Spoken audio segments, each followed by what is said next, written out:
Olá, telespectadores da TV Senado, sejam bem-vindos, obrigado pela audiência. Estamos começando mais uma entrevista da série Balanço do ano de 2017 e expectativas para o ano de 2018 com os presidentes das comissões temáticas do Senado Federal. Estamos aqui com a senadora Marta Suplicy, presidente da Comissão de Assuntos Sociais. Muito obrigado, senadora.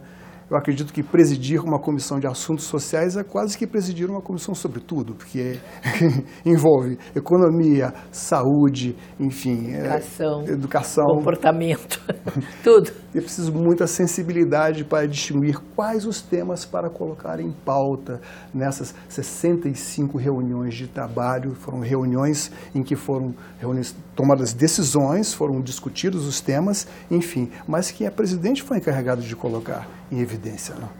Olha, os projetos são sempre prioritários, porque os senadores se empenham e os relatores querem ver o seu projeto andar também, o que eles se dedicaram naquela formulação para aprovar ou rejeitar.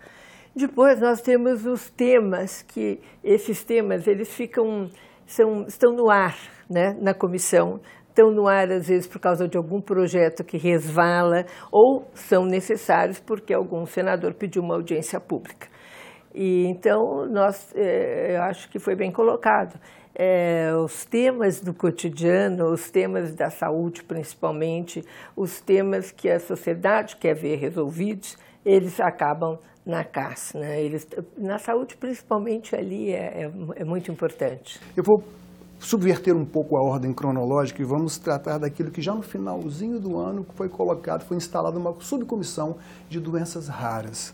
Isso por solicitação de parentes e familiares de pessoas que são portadores de doenças que atingem até no máximo 65 pessoas a cada 100 mil da população. Enfim, não é, evidentemente, uma questão que tem a ver com minorias, mas é uma questão muito sensível, porque essas pessoas tem um problema sério, tanto para conseguir medicamentos, às vezes resultando até em demandas judiciais, mas a comissão acolheu e trouxe para cá. A Comissão de Assuntos Sociais fundou uma outra comissão. Mas foi aí uma sensibilidade do senador Moca, porque essas famílias começaram a procurar senadores. E aí ele detectou, a partir também do interesse do gabinete dele, de tanta demanda, que existiam várias pessoas ali, senadores, interessados em aprofundar o tema. E aí nós acolhemos a demanda para criar uma subcomissão.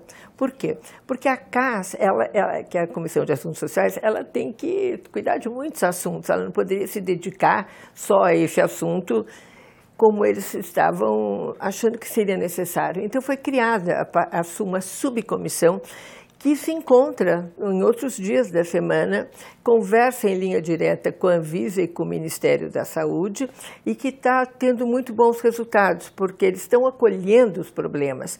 E os problemas são gigantescos em doenças raras. Porque talvez para as pessoas, para os familiares, as pessoas que não têm a sorte de não ter um familiar ou que não tenham esse tipo de doença, não entendem qual a dificuldade que é conseguir um tratamento. E a comissão parece que foi até a Advocacia Geral da União para conseguir tornar esses tratamentos mais acessíveis, porque tem sempre aquele dilema do Ministério da Saúde, fornecer ou não fornecer. Não, eu acho que o maior problema hoje é a judicialização.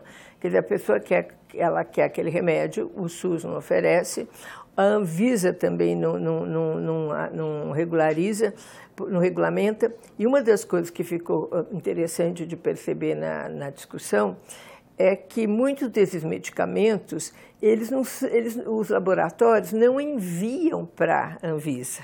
Porque se tivessem enviado, eles teriam sido regulamentados e os preços seriam outros. Então, os laboratórios não enviam. Então, tem que ser importado, custa uma fortuna.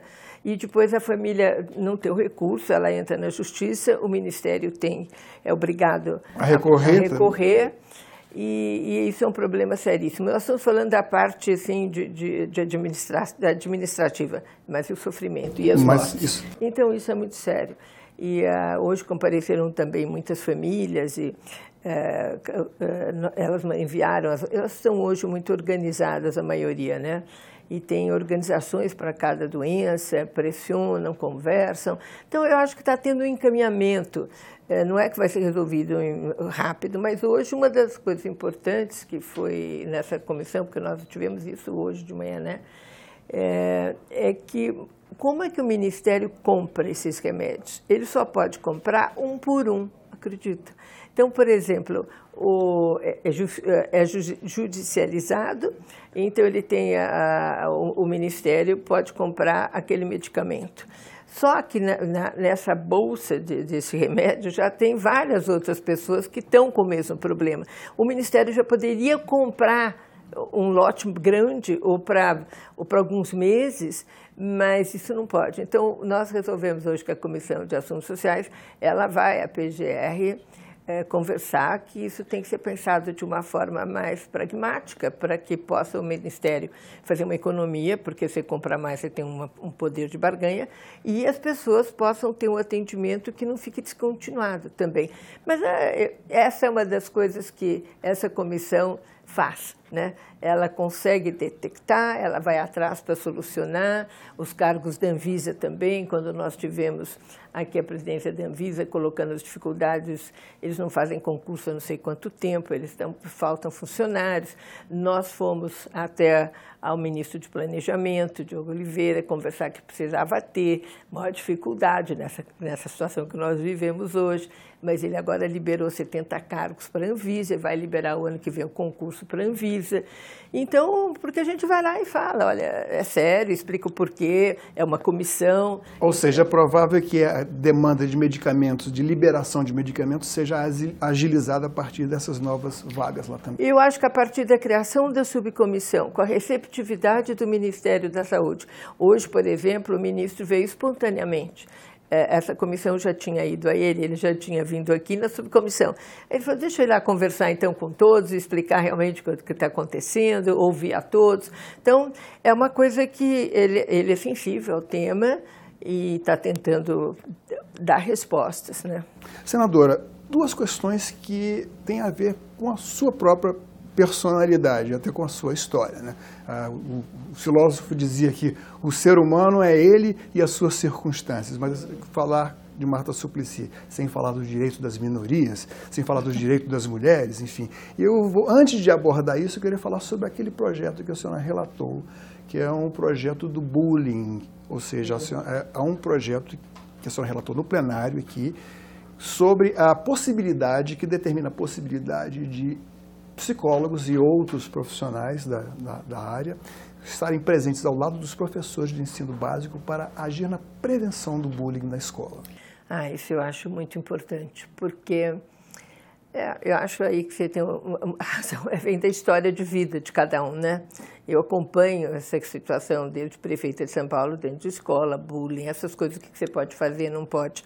Mas aí a minha formação de psicóloga, ela entendeu com muita clareza que você não pode exigir do professor, que não tem essa capacitação no curso que ele faz de docência, para se preparar, para lidar e com classes muito grandes. Por exemplo, se vê um aluno zoando na sala de aula, ele o põe de castigo, reprime, não sei o quê, tenta entender um pouco, mas não tem tempo. Ele tem que cumprir uma matéria, ele tem que dar nota, ele tem que chamar. Aí tem aquele que vomita e outro que era um aluno interessado, que passa, não tem interesse em nada. Ele vê, mas ele não sabe nem o que fazer, nem tem tempo de lidar. Então, esse projeto, ele sugere de ter um psicólogo na escola, mas ele mais interessante, que aí que foi uma mudança no projeto, eu acho que tem que ser multidisciplinar. Todas as escolas têm um momento que os professores se reúnem, né? Ali sempre deveria haver uma fala sobre o aluno, mas deveria ter um professor que ele não tem uma sala de aula. Ele é aquele professor que escuta essa fala sobre os alunos e que o professor pode dizer, tem um aluno que está com um comportamento meio esquisito na minha sala de aula. Você não quer dar uma olhada?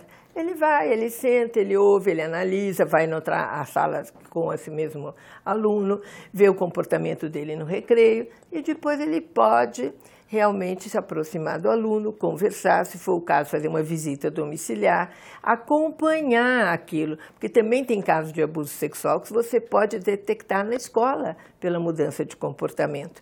E o psicólogo é muito importante, porque este fez o treinamento, a capacitação para ajudar esse diálogo e como lidar. Às vezes, com a situação do bullying, como é que você lida com isso? Não é chamar o aluno na secretaria e dar uma bronca no aluno, isso não vai adiantar nada.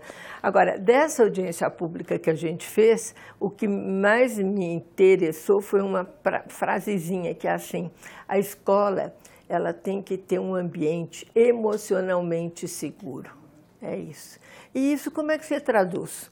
Numa escola que tenha respeito por todos, onde não se possa fazer gozação porque tem um defeito físico, ou porque aquela criança é gorda, ou porque tem um comportamento que um lá achou que é homossexual, ou não pode.